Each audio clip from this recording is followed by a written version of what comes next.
নমস্কার বন্ধুরা, জিভে জল বাই অঙ্কিতা চ্যানেলে তোমাদের সবাইকে স্বাগত।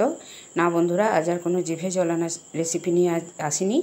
আজকে আমাদের সৎসঙ্গের পরম দয়াল পরম প্রেমময় শ্রী শ্রী ঠাকুর অনুকূলচন্দ্রের চতুর্থ জেনারেশন শ্রী শ্রী বাবাই দাদা আমাদের আচার্যদেবের 58তম জন্মদিবস কীভাবে আমরা মহা সমারোহে আমাদের সৎসঙ্গ কেন্দ্র মন্দিরে পালন করলাম, সেই ভিডিওই তোমাদের সাথে শেয়ার করছি। তো দেখো, প্রথমে গেট খুলে ঢুকে দেখো এই মন্দিরে চলে এলাম। কত সুন্দর করে আজ আমাদের ঠাকুরকে সাজানো হয়েছে। এরকম প্রতি মাসে মাসিক সৎসঙ্গ যেগুলো হয় সেখানেও সেরকমভাবে সাজানো হয়। আর এদিকে দেখো আমরা সবাই মিলে এখানে সবজি কাটতে বসে গেছি। মাশরুম, আলু, পটল, বিভিন্ন রকম সবজি এখানে দিদি শাক বাচ্ছে। তো সবাই মিলে খুব আনন্দ করে আজকে পার করলাম। এখানে দেখো রান্নার সমস্ত জোগাড় যন্ত্র চলছে। ভিডিওটা তোমাদের কেমন লাগছে তোমরা কিন্তু অবশ্যই নিচে থাকা কমেন্ট বক্সে কমেন্ট করে জানিও। দেখো এই দুই গুরুদাদা মিলে আজকে আমাদের রান্নার দায়িত্বভার নিয়েছে। আর এদিকে সৎসঙ্গ শুরু হয়ে গেছে। তো প্রার্থনা সঙ্গীত দিয়ে একদম ধ্বনি দিয়ে প্রার্থনা শুরু থেকে শেষ অবধি উৎসবটা খুব ভালোভাবেই হলো। আর আমাদের প্রার্থনা মোটামুটি যারা আমাদের গুরু ভাই আছে আমার চ্যানেলে মোটামুটি জানো কত সুন্দর হয়। তো সৎসঙ্গ দেখো খুব সুন্দরভাবে চলছে। তো এখানে যেহেতু কোনো গান আমি দিলে পরে কপিরাইট চলে আসতে পারে, ইস্যু চলে আসতে পারে, তাই আমি গানগুলো তোমাদের সাথে দিলাম না, শেয়ার করলাম না।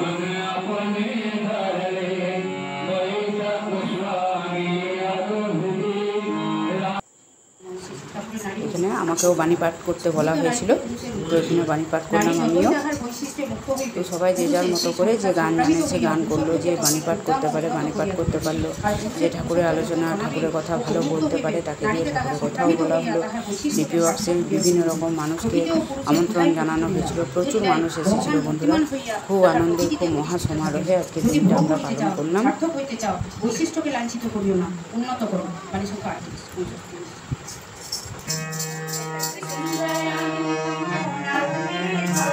দেখো অঙ্কিতা এখানে গান করছে। তো গানটা তোমরা দিতে পারলাম না, কিছু মনে করো না। তো খুব ভালো গান হয়, তোমরা এর আগেও জানো নিশ্চয়ই।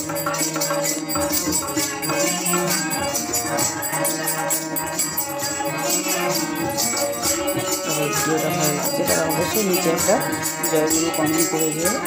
আর এই সৎসঙ্গে দেখো আমরা সৎসঙ্গ শেষে আমরা প্রসাদ খেতে চলে এসেছি। এখানে প্রথমেই যেটা ঠাকুর ভোগের মেন প্রসাদ বাতাসা দিয়ে দিল। তারপরেই দেখো পাতা দেওয়ার পর দিয়ে দিল শাক, গরম ভাত, একদম ধোঁয়াটা গরম ভাত, তার সাথে ডাল দিয়ে দিল। আজকের মেনু ছিল পটল আলু সবজি, মাশরুমের সবজি। তোমরা তো দেখলেই মাশরুম কাটা হচ্ছিল। তো এখানে দেখো পটল আলু সবজি দিয়ে দিল। তারপরে আবারও আর একটু ভাত নিয়ে নিয়েছিলাম। তরকারিগুলো খুব সুন্দর হয়েছিল বন্ধুরা। আমাদের এই গুরুদাদা রান্নায় কিন্তু খুব ভালো, খুব সুন্দর রান্না করে। প্রতি মাসে মাসিক সৎসঙ্গেও এই দাদাই রান্না করে। তো এরপরে দেখো মাশরুমের সবজিটাও আমি নিয়ে নিলাম। এরপর দিয়ে দিল চাটনি। তারপরে দিয়ে দিল, যেহেতু জন্মদিন তো পায়েস তো হতেই হবে, চাটনি মিষ্টি সব এক এক করে পড়ে গেল। এটা কেশর রসগোল্লা ছিল, দেখেই বুঝতে পারছো। পায়েসটা দুর্দান্ত স্বাদের হয়েছিল বন্ধুরা।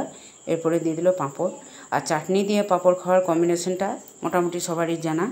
জয়গুরু সবাইকে, সবাই ভালো থেকো, টাটা।